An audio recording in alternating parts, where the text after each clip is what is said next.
위나라의 해왕이 맹자를 이제 신임하고 맹자와 많은 대화를 나누는 게 이제 에피소드로 많이 나와 있는데 어느 날 이 답답한 마음에 맹자를 부릅니다. 해왕이 뭐라고 이야기하냐면 백성을 위해서 내가 이렇게 애를 쓴다. 이 양식이 없는 이들에게 양식을 이 곳간을 열어 양식도 나눠주고 이 농사를 짓지 못하는 이들에게 농사를 잘 짓는 마을로 안내를 해서 농사 짓는 법까지 가르치는데 왜 나를 따르지 않는지 모르겠다. 백성을 위하고 백성을 먹이고 백성을 가르치는 일을 이토록 애를 쓰는데 왜 나를 따르지 않는지 모르겠다. 이 답답한 마음을 이야기하는 거예요. 해왕의 말에 이 질문에 맹자가 이렇게 대답을 합니다. 우리 해왕께서는 전쟁을 즐겨 하시니까 전쟁에 비유해서 말씀을 드리겠습니다.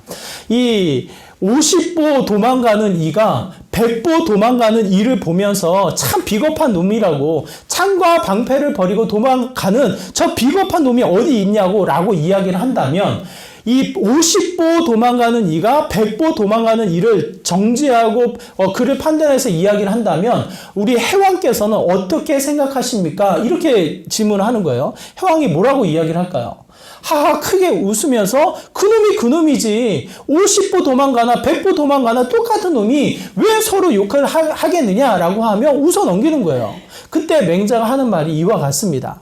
우리 왕께서도 다른 나라 왕과 크게 다르지 않습니다. 백성을 위하는 이유가 군사력을 키우기 위해서 나를 따르게 해서 전쟁에 이기기 위해서 그렇게 하는 게 아니겠습니까? 본질은 똑같으니 50보, 100보의 차이가 똑같은 의미입니다. 라고 이야기를 합니다. 우리가 잘 알고 있듯이 50보, 100보라는 이 표현이 여기에서 나오는 거예요. 똑같은 거예요. 자기는 50보밖에 도망가지 않았지만 100보 가는 일을 향해서 손가락질하며 가르칠 때에 큰 의미가 없는 본질은 도망가는 자랑 똑같다라는 거예요. 아무리 해왕이 백성을 위해서 먹이고 입히고 가르친다 한들 그 본질은 무엇입니까? 전쟁을 일으키기 원하는 거예요. 내 대신 가서 싸우라는 거예요. 우리나라가 이기기 위해서 군사력을 일으키기 위한 백성 그 자체를 위한 것이 아니라 누구를 위한 거예요? 나라를 위한 것이고 자기를 위한 것에 불과하다는 거예요. 그러므로 그 왕을 따르는 사람이 많지 않은 것은 그런 이유 때문에 그렇습니다라는 이 표현을 쓰게 되어집니다. 50보, 100보. 여러분에게 질문을 드립니다. 예배를 드리고 하나님을 믿고 하나님을 따르는 우리 하나님을 온전히 섬기는 우리들의 모습이 세상 사람과 비교했을 때 어떻게 보일까요? 하나님 보셨을 때.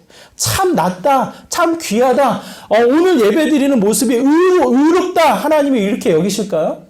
정직하게 내 자신을 돌아보면 어떻습니까? 하나님을 예배하고 하나님을 제사하고 하나님을 섬기는 듯 싶지만 본질은 비슷해.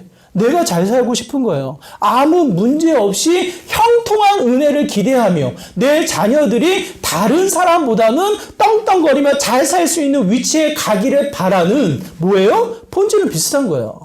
하나님 자체의 목적을 두지 않고 똑같은 본질 속에 세상 사람들이 원하는 것과 크게 다를 바가 없는 우리들의 모습이 그곳에 보여있지 않은가라는 생각이 들어요.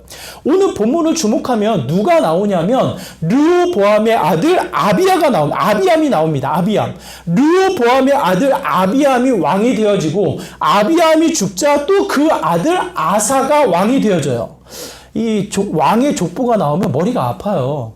누가 누구의 아들이 낳고 누가 왕이 되고 외우기가 너무 어려워요.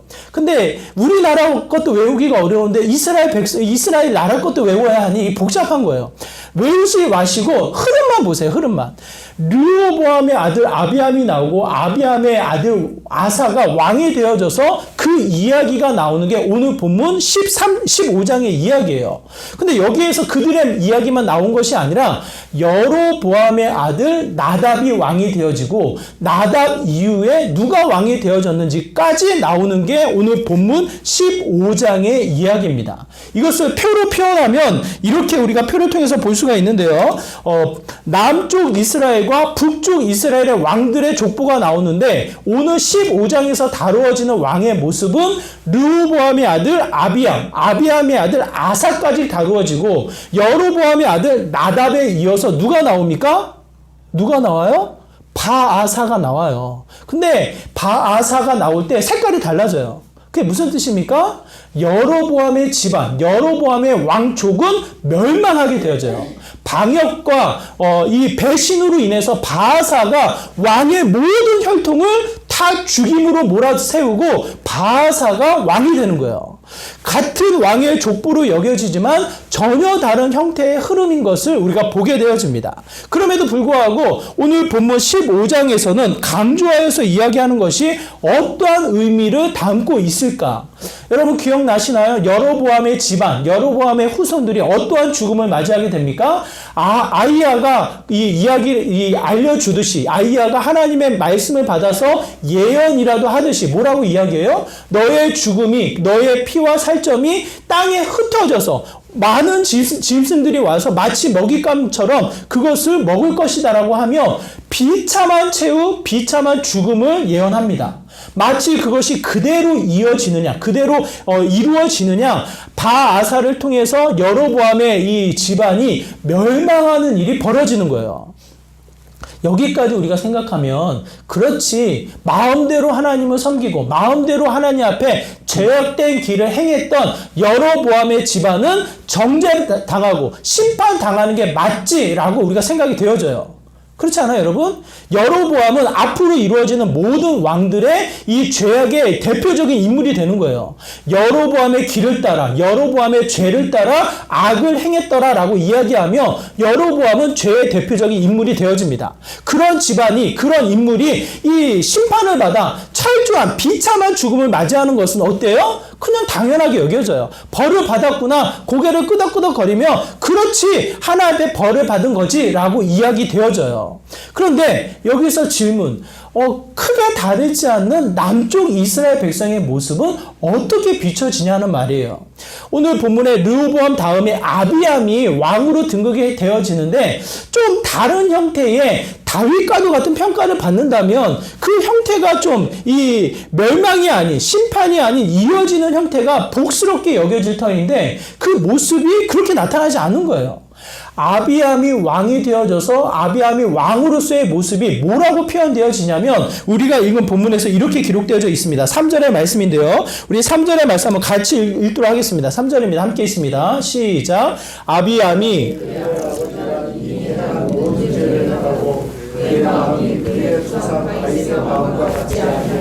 그의 하나님 여호와 앞에 온전하지 못하였으나 뭐라고 기록되어 있습니까? 온전하였다? 하나님을 온전히 섬겼다? 하나님을 믿었다? 하나님을 의지했다? 하나님에 대한 의로운 사람이었다? 이렇게 표현되어집니까? 그렇지 않아요. 그 아버지 르호보암과 함께 동일하게 이미 악을 행하며 하나님 앞에 온전하지 않았다. 이게 강조되어져 있어요. 오늘 본문의 사건이 이 역대상하도 기록되어져 있습니다. 이 역대상하도 구약의 이 이야기, 구약의 역사를 함축해서 기록한 게 역대상하예요. 이 역대상하를 기록할 때 이스라엘 백성, 남유다의 이 좀 친화적인 유대 사람들이 읽었을 때 좀 좋지 않은 건 빼고 좀 긍정적인 부분이 강조되어지면서 기록된 게 역대상하의 책이란 말이에요. 오늘 본문 이 아비야의 사건이 기록되어져 있는데 역대하 13장에 보면 역대하 13장에 아비야가 다스리는 남쪽 이스라엘 백성의 사건이 기록되어져 있는데 그 안에는 무슨 사건이 기록되어져 있냐면 그래도 이 아비야가 하나님을 의지했다라는 거예요. 여로보암이 이 남쪽 이스라엘 백성이 혼란기에 접어드니까 전쟁을 일으킵니다. 80만 명의 군사를 일으켜서 쳐들어오는 거예요. 이 아비야가 군사를 일으켜서 모아보니까 몇 명이 되냐면 40만 명이 되는 거예요. 적지 않은 수임에도 불구하고 적군과 싸웠을 때는 반밖에 되지 않아요. 40만 명의 이 군사가 80만 명의 군사를 대적하고 방어하고 이 성을 지켜야 나가는 부담감이 아비야에게 찾아오는 거예요. 그때 아비야가 누구를 의지합니까? 하나님을 의지한대요. 역대하 13장에 보면 아비야가 하나님을 의지해서 이 전쟁을 이겼다라고 표현되어져요. 이 40만 명이 싸우기 전에 하나님이 먼저 일하셔서 그 여로보암의 군사들을 심판하시고 멸하시고 흩으시는 하나님의 역사가 펼쳐지게 됩니다. 놀라운 일 아닌가요? 한 왕의 업적을 이야기할 때 그 사건이 역대하에서 13장에 기록되어져 있단 말이에요. 그런데 질문, 오늘 본문에는 기록되어져 있습니까? 없습니까? 오늘 본문은 기록되어 있지 않아요. 열왕기상 13장 1절에서 또 8절의 이 말씀을 통해서 아비야의 이야기는 끝나버려요. 이상하지 않아요? 그래도 하나님의 백성이 의롭다 여겨지면 좀 더 하나님을 의지하는 부분이 강조되어져서 봐라, 믿음의 사람이 이렇다, 이 부분이 강조되어야 하지 않겠습니까? 그럼에도 불구하고 오늘 본문은 그 부분이 빠지고 아비야의 인생, 아비야의 삶의 형태가 어떻다? 온전치 않았다라는 거예요. 그 아비처럼 이미 악을 행하고 죄인의 모습처럼 이스라엘 백성을 다스렸노라 말씀하고 계셔요. 아비암이 이스라엘 백성을 다스렸던 건 3년의 시간밖에 되지 않습니다. 어쩌면 그 죄의 결과로 말미암아 긴 시간이 아닌 짧은 시간을 통치하며 그 죄된 근성이 가득 채워져 있는 형태인 것을 성경은 우리에게 보여주고 있는 것이 아닌가 싶습니다. 오늘 본문을 통해서 우리가 강조되어지는 부분을 주목해서 보는 것은 뭡니까? 죄된 아비야의 형태를 이야기를 합니다. 그렇다면 우리의 마음은 뭐예요? 죄를 받았으니까 죄된 근성의 모습이니까 어떻게 해요? 심판을 받고 정죄를 받는 게 공의로운 하나님 아니십니까? 여로보암처럼 어떠한 이 죽음의 비참함, 더 나아가 그의 혈통에 이 어려움이 생기든지 어려운 일이 펼쳐져야 할 것 같은데 왜? 죄의 결과가 그러하니까요. 그런데 그럼에도 불구하고 아비야의 삶의 형태는 그것을 주목해서 이야기하고 있지 않습니다. 그는 죄인이지만, 그는 악하지만 그의 형태는 멈추지 않는다라는 거예요. 더더군다나 우리가 읽진 않았지만 아비야 다음으로 누가 왕이 됩니까? 아사 왕이 돼요. 아사 왕이. 9절에서부터 22절까지의 말씀이 아사 왕에 대한 이야기인데 아사 왕의 평가는 전혀 달라요.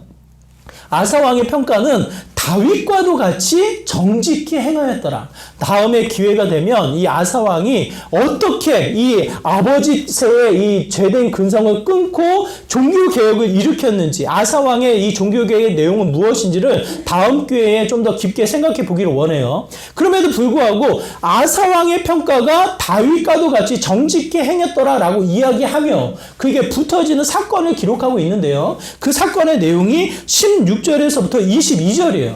16절에서부터 22절 무슨 일이 벌어지냐면 바아사 왕이 쳐들어옵니다.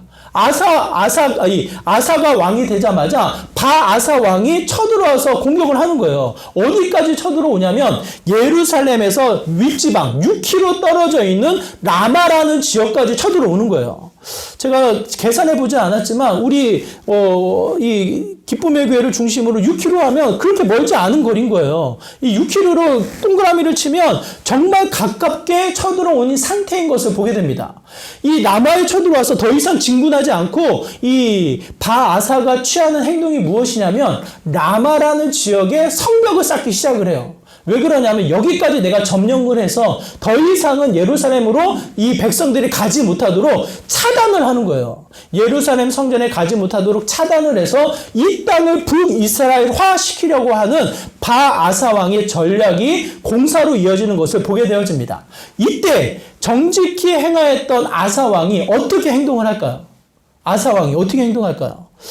이 악하라고 여겨졌던 이 아비암도 하나님을 의지해서 어떻게 합니까? 전쟁을 치르잖아요. 이 아사 왕이 이때 자신의 믿음, 온전히 주님을 따랐던 이 종교개혁의 이 바른 신학의 가치가 이 삶을 통해서 나타나면 참 좋을 것 같은데 오늘 본문에서 길게 설명하고 있는 내용은 그게 아니에요. 뭐라고 기록되어 있습니까? 18절의 말씀인데요. 우리 18절의 말씀 우리 같이 읽겠습니다. 함께 읽습니다. 시작. 아사가 여호와의 성전 곳간과 왕궁 곳간에 남은 은금을 모두 가져다가 그 신하의 손에 넘겨 다메섹에 거주하고 있는 아람의 왕 헤시온의 손자 다브리몬의 아들 벤하단에게 보내며 이르되 뭐라고 이야기합니까? 힘센 친구에게 잘 보이는 거예요. 여호와 성전에 있던 금과 은을 가져다가 그걸로 부족하니까 집 안에 있던 왕궁 안에 있던 은과 금을 가져다가 다메섹에 있는 벤하단에게 바치는 거예요. 네가 좀 나를 도와줘라. 네가 힘이 있으니까 네가 좀 나를 도와줘서 라마에 있는 바아사 왕 북이스라엘을 좀 도망가게 해달라 라고 하며 힘 있는 친구에게 손을 내밀어 도움을 청하는 일을 하게 되어집니다. 하나님을 의지하고 하나님을 믿고 하나님을 따랐던 아사 왕의 형태가 나타나 있지 않아요. 이로 말미암아 다메섹 군사가 결국 이스라엘 백성을 도와주게 되고 이스라엘 백성의 땅을 밟게 되어지면서 그 나중에는 이것이 화근이 돼요. 다메섹과의 전쟁이 벌어지고 다메섹으로부터 위협을 받고 끊임없이 조공을 요청받는 일이 이때부터 시작이 되어집니다. 왜 아사왕이 이렇게 했을까? 왜 제된 근성이 이곳에서 발휘되어질까? 다시 한번 우리가 생각의 꼬리를 물게 되어져요. 오늘 본문을 통해서 강조되어진 건 무엇입니까? 여로보암이랑은 뭔가 달라. 여로보암의 이 지방과는 전혀 다른 믿음, 전혀 다른 하나님을 향한 이 삶의 형태, 이것이 강조되어서 나타납니까? 그렇지 않은 거예요. 결국은 뭐예요? 죄된 근성이 내버려 두지 않는다라는 거예요. 하나님을 믿지만, 하나님을 섬기지만, 하나님을 의지한다라고 이야기하지만 끊임없이 세상이 주는 위협, 세상이 주는 여러 가지 형태가 이 마음을 종잡을 수 없을 정도로 흔들리게 만들고 갈등을 일으키며 또한 우리의 죄된 근성이 마음껏 발휘되게끔 우리를 유혹해 나가는 형태인 것을 이야기를 합니다. 죄된 근성이 떠나지 않는 거예요.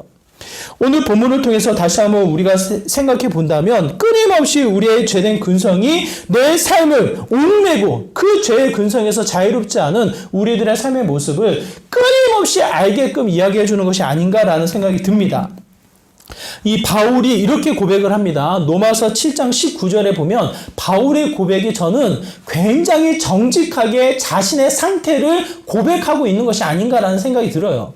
로마서 7장 19절에 이렇습니다. 내가 원하는 바 선은 행하지 아니하고 도리어 원하지 아니하는 바 악을 행하는도다. 바울의 고백이에요. 바울의 고백. 바울이 하나님을 믿습니다. 이때 로마서를 기록했을 때에는 감옥에 갇힐 위험을 무릅쓰고 이 복음을 전하고 있는 그와 같은 상황인 거예요. 그럼에도 불구하고 이 바울이 어떤 상황입니까? 마음으로는 선을 행하고 싶지만 그의 삶의 형태, 손과 발이 행하고 움직이고 가고 있는 삶의 모습은 뭐예요? 악을 행한다는 거, 악을. 이어서 표현하기를 24절, 25절, 로마서 7장 24절, 25절에 보니까 이렇습니다. 오라, 나는 공고한 사람이라. 이 사망의 몸에서 누가 나를 건져내랴. 우리 주 예수 그리스도로 말미암아 하나님께 감사하리로다. 그런즉 내 자신이 마음으로는 하나님의 법을, 육신으로는 죄의 법을 섬기노라. 이렇게 고백을 합니다. 이 공고하다라는 이 표현은 비참하다는 거예요. 내 자신을 돌이켜서 내 자신을 돌아볼 때 비참한 내 자신이 끊임없이 나를 괴롭힌다라는 거예요. 왜 그래요? 마음은 하나님을 예배해요. 마음으로는 하나님이 주신 말씀을 사모해요. 마음으로는 그것이 선이다 인정하며 그 선을 붙잡기를 원해요. 근데 바울의 삶, 이 육신으로 나타나는 삶의 형태는 뭡니까? 죄의 법을 따르느니라. 바울의 고백이에요. 내가 원하는 것, 내가 손으로 뻗치는 것, 내 마음의 감정, 내 생각의 거리는 끊임없이 세상의 거리로, 세상의 유혹으로 흔들리고 있는 자신의 고백을 이야기를 합니다. 제가 지난주에 분당을 갔습니다. 분당에 목회자 한 목사님을 만나기 위해서 이 사역의 동역을 위해서 갔는데 그분이 깊은 고민을 이야기하셔요. 그 깊은 고민이 뭐냐면 사역자 구하기가 그렇게 어렵다라는 거예요. 저희 교회랑 다르게 수도권에 있는 교회이고 또 규모가 커요. 1000명 정도가 모이는 교회예요. 거기에 이 사역자가 많은데 2명의 사역자, 1명은 선교로 가고 1명은 유학을 간대요. 그래서 2명의 사역자를 구해야 하는데 사역자 구하기가 그렇게 어렵다고 이야기를 하시는 거예요. 오죽하면 저에게 부탁을 하겠냐고요. 여러분. 아는 목회자 있으면 소개하라고. 그래서 제가 물어봤어요. 아니 왜 구하기가 어렵냐고. 청주면은 내가 이해를 한다고. 우리 교회면 내가 이해를 한다고. 이 교회에 신학교가 가까이 없으니까 신학생 구하기도 어렵고 또 이 신학을 전공한 목회자 구하는 게 그렇게 쉽지 않다고. 청주면 내가 이해를 하는데 왜 분당에서 왜 어렵냐고 내가 질문했더니 제가 모르는 신학교의 상황을 저에게 설명을 해주더라고요. 나름대로 이 신학교가 가까이 있다 보니까 학교라든 교수님들한테 만나서 이야기 듣는 일이 많으신가 봐요. 뭐라고 이야기하냐면 요즘 신학생들은 사역을 안 한대요. 신학을 전공하고 신학을 훈련하고 신학을 더 많이 배워나가는 형태이지만 사역을 하지 않는데요. 제가 학교 다닐 때만 해도 이 신학을 전공하면 빨리 사역을 시작하라고, 전도사 사역을 시작하라고 교수님들이 강요를 했어요. 제가 졸업한 수원에 있는 합동신학교 대학원에서는 6학기, 3년이거든요, 대학원이랑. 6학기 중에 5학기가 필수 과정이에요, 필수. 5학기에 사역을 하고 그 사역 담임 목사님을 통해서 평가서가 제출이 되지 않으면 졸업도 못하고, 졸업 이후에 강도사 시험을 보는데 강도사 시험을 볼 수가 없어요. 그만큼 사역을 반드시 해야 된다라는 필수 과정으로 들어가 있는데도 불구하고 지금은 수많은 신학교의 신학생들이 하나님을 따르고 하나님을 섬기고 하나님의 일을 하겠노라고 다짐한 이들이 사역을 안 한대요. 그럼 뭐 먹고 살아요? 뭘로 그들의 생활을 유지합니까? 집안이 좋아서 용돈을 받습니까? 그렇지 않다라는 거예요. 교회에서 일하는 것보다는 아르바이트 하는 게 훨씬 편하다는 거예요. 사례도 많이 받고 적은 시간을 일해도 교회에서 주는 사례보다는 충분히 더 받으니까 굳이 교회에서 사역하지 않고 밖에서 얼마든지 아르바이트하며 본인이 하고 싶어하는 공부를 할 수 있다라는 거예요. 그 이야기를 따져보니까 납득이 되더라고요. 전도사님들이 받는 페이가 그렇게 크지 않거든요.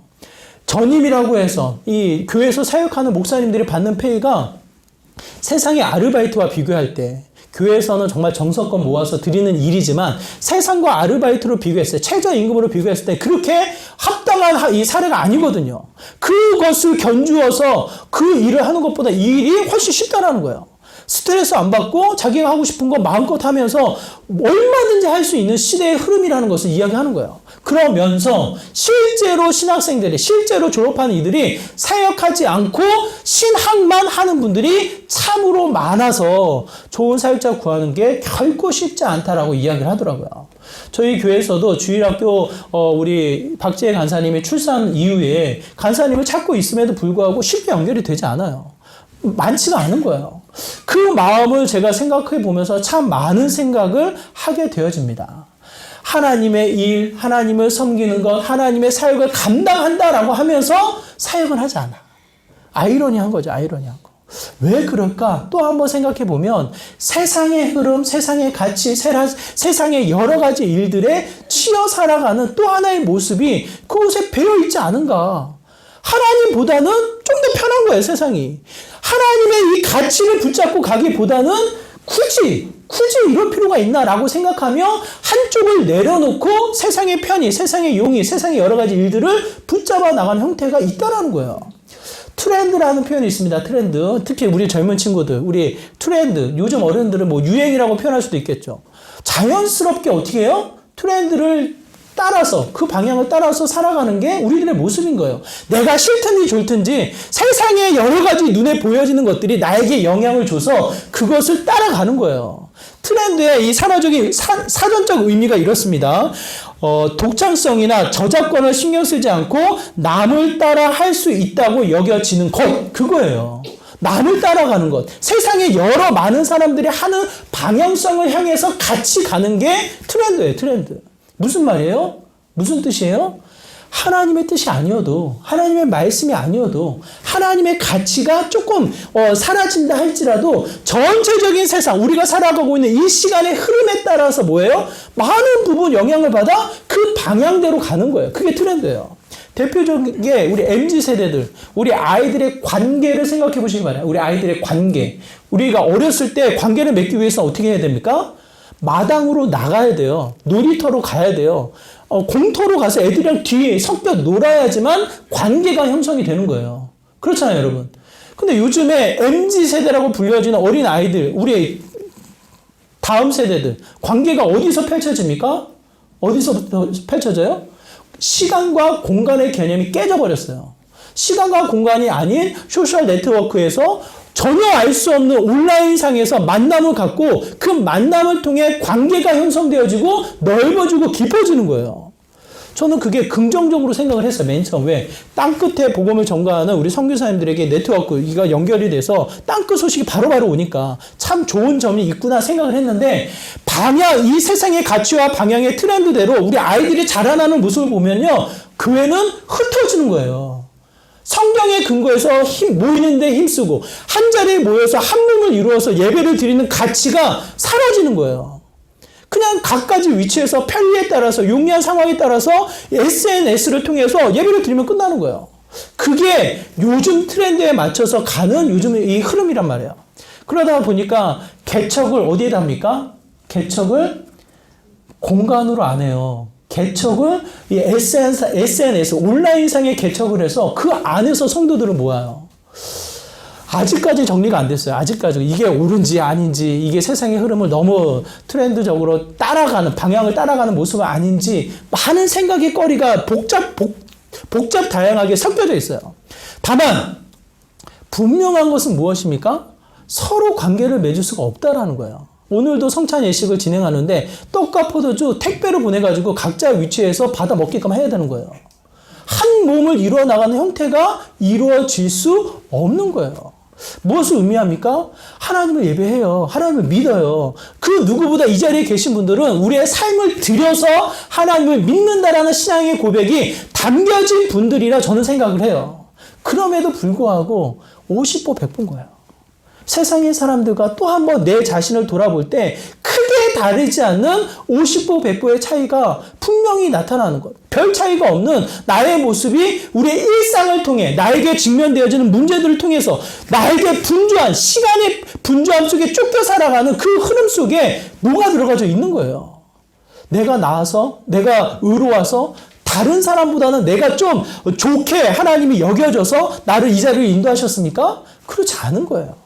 그냥 하나님 보시기에는 50보 100보 세상 사람들이나 우리나 그냥 오늘 예배는 드리지만 일상의 가정으로 돌아갔을 때 문제에 직면했을 때 또 한 번 세상의 필요, 세상의 가치에 마음이 나눠져 가는 형태를 보게 되어집니다. 하나님의 말씀이 오늘에만 영향이 있지 일상에 주어진 시간들을 통해서는 덮여져 있는 게 우리의 삶의 한 부분이라는 거예요. 덮여져 있을 때, 말씀이 사라져 있을 때 무엇이 찾아옵니까? 또 하나의 세상의 가치가 내 영혼을 어떻게 해요? 흔들어 놓는 거예요. 공고한 사람이다. 이 비참한 내 삶의 모습이 그대로 드러나는 것을 보게 되어집니다. 그럼에도 불구하고 하나님이 심판하지 않으셔요.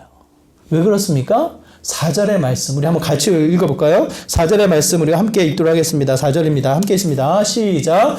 그의 하나님 여호와께서 다윗을 위하여 예루살렘에서 그에게 등불이 되시되 그의 아들을 세워 뒤를 잇게 하사 예루살렘을 견고하게 하셨으니 나는 비록 하나님을 포기하지만 나는 비록 하나님을 등지지만 나는 비록 세상의 방향에 맞추어서 그냥 쓰나미처럼 흘러가는 게 우리들의 모습이지만 하나님은 어떻습니까? 하나님은 견고하게 하신다.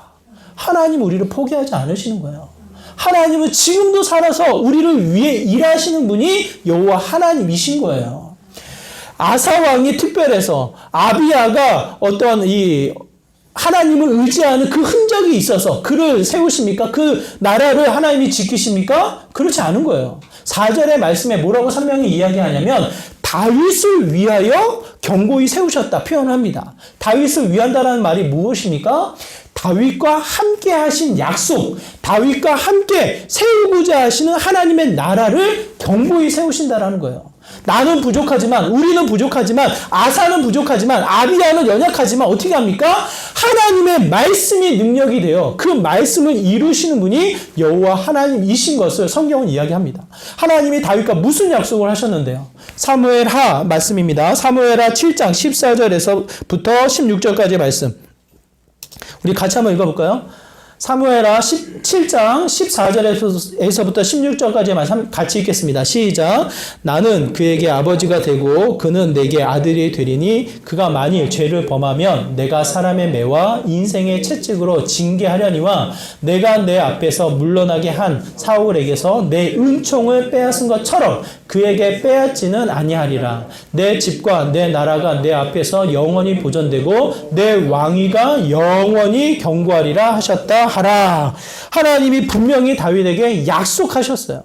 죄를 범해 악하지만, 죄를 범해 심판을 받는 게 마땅하지만 어떻게 해요? 심판하지 않겠다. 버리지 않겠다. 철저하게 너를 지켜 영원한 나라를 견고히 세우겠노라 약속하셨어요. 그 말씀을 어떻게 표현하십니까? 내 백성이 된 그 자녀들을 끝까지 내가 책임지며 나는 그의 아버지가 되고 나는 그들의 하나님이 되고 그들은 나의 백성이 될 것이다라는 이 관계가 끊어지지 않을 것을 하나님이 지켜나가시는 것을 보게 되어집니다. 하나님은 누굴 위해서 일하십니까? 누구를 위해서요? 다윗을 위해서요? 아니죠. 그 다윗을 통해서 주어진 하나님의 거룩한 백성들, 그 우리를 위해서, 나를 위해서 일하시는 분이 하나님이신 거예요. 어떻게 일하십니까? 그 생명을 끊이지 않게 하십니다. 오늘 본문에 보면 등불을 내 앞에 두신다 표현하거든요. 이 등불이라는 표현은 니르라는 단어인데 이 니르라는 단어가 후손이라는 개념이 같이 들어가 있어요.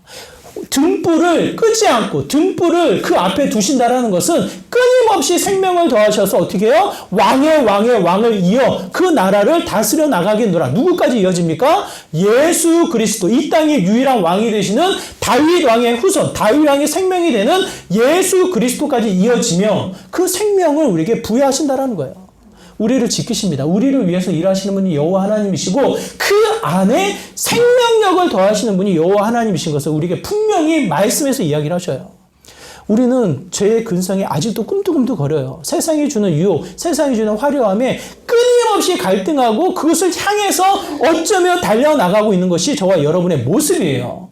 그럼에도 불구하고 하나님은 우리를 포기하지 않으십니다. 독생자 되시는 예수 그리스도를 이 땅에 보내셔서 또 한 번 우리를 새롭게, 또 한 번 우리를 일으켜서 생명력을 더하시는 분이 영원한 여호와 하나님이신 것을 이야기합니다. 언제까지요? 영원까지. 영원까지 그 날을 지키신다 말씀하신단 말이에요. 저는 저와 여러분이 또 한 번 포기하지 마시고 내 자신을 붙잡고 주님 앞에 나아가는 믿음의 모습이 되시를 간절히 소망해요. 혹여나 이런 마음 생기는 분은 계신지 모르겠어요. 어차피 죄인이고 어차피 하나님이 나를 지키신다면 좀 마음대로 살아볼까? 세상을 향해서 마음대로 내 죄의 근성으로 살아볼까? 왜 하나님이 나를 버리지 않으시니까? 그 하나님 앞에 내가 마음대로 한번 살아볼까? 이런 생각하시는 분들이 계십니까? 그럴 수가 없는 거죠. 5절의 말씀에 보면 이렇게 이야기합니다. 우리 5절의 말씀 우리 같이 한번 읽어볼까요? 함께 있습니다. 시작. 이는 다윗의 햇사람 우리아의 일 외에는 평생에 여호와 보시기에 정직하게 행하고 자기에게 명령하신 모든 일을 어기지 아니하였음이라. 생명을 더하시고 영원까지 우리를 이끄시는 그 하나님께서 다윗과 비교해서 또 한 번 이야기하십니다. 다윗 분명히 죄를 졌다. 밧세바를 취하고 밧세바의 남편이 우리아를 죽음으로 몰아가는 게 다윗이었지만 뭐라고 표현되어집니까? 그 외에는 평생에 어떻게 해요? 정직히 하나님을 따라가는 믿음의 삶이었음을 우리에게 보여줍니다. 마음대로 살아라. 어차피 죄인이고 어차피 하나님 우리가 포기하지 않을 거니까 마음대로 살아라. 이렇게 이야기합니까? 그렇지 않은 거예요. 하나님의 은혜를 알기 때문에 나를 포기하지 않은 하나님이신 것을 영원히 나를 세우시는 분이 생명을 더하시는 분이 하나님이신 것을 내가 알기 때문에 어떻게 합니까? 또 한 번 내 발걸음을 더하여 내 손과 이 삶의 수고를 더하여 누구를 향해 달려갑니까? 하나님을 향해 달려나가는 믿음의 삶이 된다는 것을 우리가 다시 한번 권하여 이야기를 합니다. 내 삶을 포기하지 않기를 원해요. 세상의 수많은 화려함 속에 세상의 수많은 위협 속에 내가 하고자 하는 이 헛된 욕심과 탐욕 속에 나의 거룩함을 포기하지 않기를 원해요. 여러분. 하나님이 여러분을 포기하지 않으셨잖아요. 하나님이 여러분에게 생명을 더하고 계시잖아요. 그 은혜를 절실히 깨달아 하나님 앞에 전진해 나아가는 저와 여러분의 삶이 되기를 간절히 소망합니다. 뭐 신학을 하라고 뭐 하나님의 큰 일을 하라 그런 얘기가 아니에요. 여러분의 가정, 여러분의 일상을 통해 한 걸음 한 걸음 손을 내뻗어 하나님의 일을 따라 나아가는 믿음의 삶이 되기를 다시 한번 부탁을 드립니다. 트렌드, 세상을 따라 세상의 방향으로 나가는 것이 아니라 저는 기대해요. 저는 바라요. 저와 여러분의 삶이 세상이 따라오는 삶이 되기를 바라요. 뭔가 특별해서 뭔가 큰일을 해서 그렇지 않아요. 제가 모시고 싶은, 우리 교회 초대해서 모시고 싶은 많은 분들이 계신데, 그 중에 또 한 사람이 션이에요, 션. 진우 션의 션. 알고 계신지 모르겠지만, 가수로 활동을 시작했다가 지금은 가수보다는, 정말 영향력 있는 여러 활동들을 하는 사람이 아닌가. 마치 사회복지가 아닌가. 그렇게 생각할 정도로 영향력 있는 삶을 사는 게 아닌가 싶어요. 그의 삼촌을 제가 알기 때문에 기회가 되면 한번 모시고 싶다 이런 욕심이 있는 분이에요. 그분이 한 프로에 나와서 인터뷰하는 장면이 나오는데 그렇다는 거예요. 자기가 55억을 기부를 했대요. 본인이 계산한 게 아니죠. 이 수많은 사람들이 이 계산을 해보니까 55억을 기부를 한 거예요.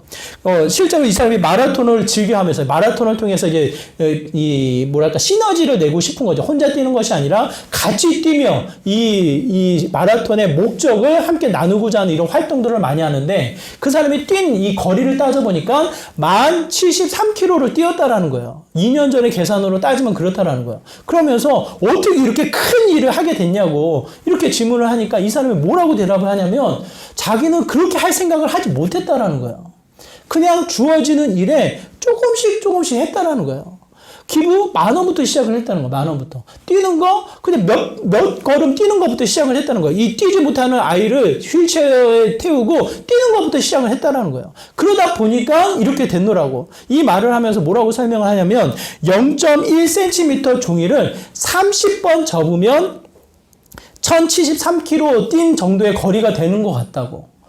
이게 왜 이런 얘기가 나왔냐면 과학자들의 표현이에요. 신문지를 45번에서 50번을 접으면 한 번 접고 두 번 접고 계속 접으면 배가 되고 돼서 0.001cm의 두께의 종이를 신문지를 접어서 45번에서 50번을 접으면 어디에 도달한다고 표현하는지 아세요? 어디요? 우리 호태가 정확히 알고 있습니다. 달에 도착한 달에.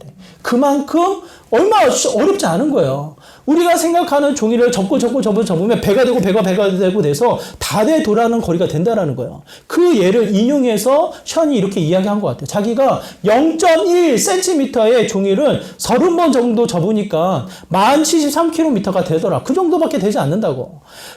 조금 자기에게 주어진 일을 하나 둘씩 하다 보니까 이런 일을 했노라고. 그러면서 하는 말이 운전을 하다가 진짜 4차로에서 1차로로 끼어드는 차가 있었대요. 정말 종이 한 장 차이로 부딪히지 않고 스쳐 지나가는 일이 있었대요. 여러분은 어떻게 하시겠어요? 그런 일이 벌어지면.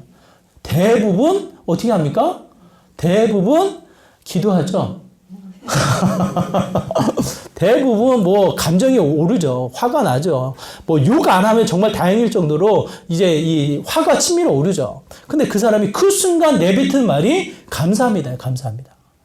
수많은 어려운 일, 수많은 이 복잡한 일, 수많은 이 위급한 상황들이 찾아올지언정 한 부분, 그냥 좋은 부분을 보면 그 부분을 통해서 우리는 감사할 수 있다는 거예요. 방송에서 하는 인터뷰이기 때문에 그 안에서는 하나님이라는 이름이 나오지 않아요.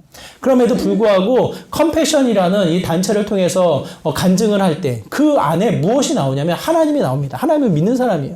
하나님이 자신을 지키시고 돌보시는 은혜가 끊임없이 나타난다는 거예요. 99의 어려운 일이 닥친다 할지라도 1%의 이 가능성을 하나님을 주목한다면 감사가 나오는 삶이 된다고. 하나 둘씩 주어진 일에 하나님을 따라 나가는 삶이 되다 보니 지금은 뭡니까? 수많은 사람들이 주목하고 수많은 사람들의 영향을 주며 수많은 사람들이 그를 따라 나아가는 영향력 있는 사람이 된 거예요. 자기는 그렇게 될 줄 몰랐다라고 표현을 해요. 저는 충분히 그 말이 정직한 고백이라고 저는 생각을 합니다. 저와 여러분이 뭔가 큰 일을 하고 뭔가 하나님 앞에 큰 헌신을 요구하는 일을 하자, 그걸 얘기를 한 게 아니에요. 우리는 연약해요. 오늘 이 설교가 예배가 끝나고 이 교회 문을 나서면서 또 한 번 이 연약한 죄된 근성을 또 경험하게 되어져요. 그럼에도 불구하고 여러분 기억하시기 바라요. 하나님은 나를 포기하지 않으신다. 내 삶을 지키시고 영원토록 이끌어 나가시는 분이 그 하나님이라면 우리는 어떻게 합니까? 내 자신을 포기하지 말자는 거예요.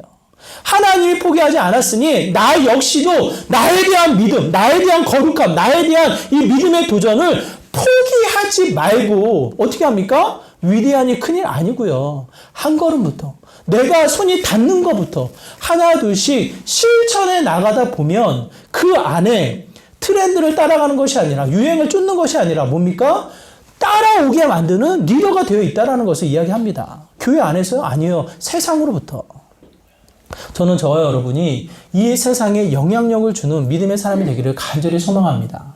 죄된 근성을 깨달아 나를 포기하지 아니하시는 그 하나님을 인정하고 그 하나님을 따라 나아가는 저와 여러분의 삶이 되기를 간절히 소망해요. 그 안에 하나님이 약속하시는 영원한 세계에 그 영원한 나라가 견고히 세워지는 믿음의 모습이 되지 않나, 저는 그런 확신을 갖게 되어집니다. 어린아이, 우리 부모님들이 어린아이를 통해서 배우잖아요. 어린아이를 핑계 삼을 수 없는 거예요. 나이가 많다고 해서 포기하게 됩니까? 그럴 수 없는 거예요. 그럴 수 없는 거예요. 제가 알고 있는 유명한 목사님들, 홍정길 목사님, 오카노 목사님, 그분들의 영향력이 무엇으로 나타나는지 아세요? 누구로부터 나타나는지 아세요? 그분들이 늘상 하는 얘기는 엄마 이야기가 아니에요. 엄마 이야기가 아니라 할머니의 기도예요. 할머니의 기도. 할머니가 자신을 돌보고 아끼며 기도했던 그 모습이 그대로 선명하게 각인되어져서 목회의 한 장면에 그 은혜가 넘치는 거예요. 그러면서 할머니의 기도를 끊임없이 이야기하는 것을 제가 보게 되어집니다. 나이가 많다고 해서 포기한다면 그 영향력이 있었겠냐고요. 그 유명한 목사님들이 그 할머니의 기도를 이야기하겠냐고요. 그렇지 않죠. 저는 저와 여러분이 포기하지 않기를 바라요. 내 스스로를 포기하지 않기를 바라요. 왜? 하나님이 나를 포기하지 않으셨는데. 하나님이 지금 나를 견고히 세우고 계신데 그 은혜를 기억하시고 다시 한번 한 걸음 내 손이 닿는 그 자리에 하나님을 따라 나아가는 믿음의 모습이 되시기를 다시 한번 부탁을 드립니다. 그 자리가 하나님 나라가 견고히 세움을 얻는 믿음의 귀한 자리인 것을 확신합니다. 저와 여러분이 이 세상에 선한 영향력을 주는 믿음의 모습이 되시기를 다시 한번 부탁을 드립니다. 우리 말씀을 기억하시면서 우리 함께 기도하기 원합니다. 하나님, 이 세상을 따라가는 것이 아니라 나의 죄된 근성 절실히 깨닫고 나를 포기하지 않는 하나님을 따라 나아가는 믿음의 삶이 되기 소망합니다. 주님의 영향력을 받아 주님의 선한 영향력을 끼쳐나가는 믿음의 삶이 되게 하여 주시옵소서라고 이와 같은 마음으로 함께 기도하며 나가도록 하겠습니다. 기도합니다. 하나님 아버지, 정말 나의 죄된 근성에 세상을 향해서 세상의 유행을 따라 세상의 트렌드를 따라 나아가는 이 죄의 근성으로 멈추지 않기를 소망합니다. 내 자신을 포기하지 않기를 원합니다. 내가 안 되는 그 부분으로 인해서 좌절과 낙심으로 멈추지 않기를 소망합니다. 나를 포기하지 않으시는 분이 여호와 하나님이십니다. 지금도 생명을 더하시며 이끄시는 분이 여호와 하나님이십니다. 그 하나님을 통해서 다시 한번 달려나가는 믿음의 삶이 되길 소망합니다. 하나님, 주님을 따라 한 걸음 한 걸음 전진해 나가는 믿음의 모습이 되게 하여 주시고 주님의 선한 영향력 다시 한번 이 세상을 변화시키는, 이 세상에 맛을 내는 믿음의 귀한 삶이 되게 하여 주시옵소서. 주님의 거룩한 십자가 덧입게 하여 주시고 그 은혜가 가능성으로, 소망으로, 수고와 애씀으로 나타나서 선한 영향력이 발휘해 나가는 믿음의 귀한 삶 되게 하여 주시옵소서. 주님,